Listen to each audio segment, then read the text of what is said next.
విడు మొరటోడు అని వాళ్ళు వీళ్ళు ఎన్నెన్ని అన్న పసి పిల్లవాడు నవ్వాడు.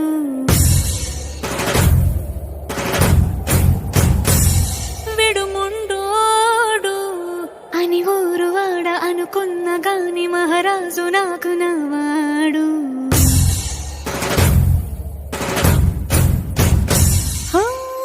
మాట పెడుసైనా మనసులో వెన్న రాయిలా ఉన్నవాడిలోన దేవుడెవరికి తెలుసును నాకన్నా.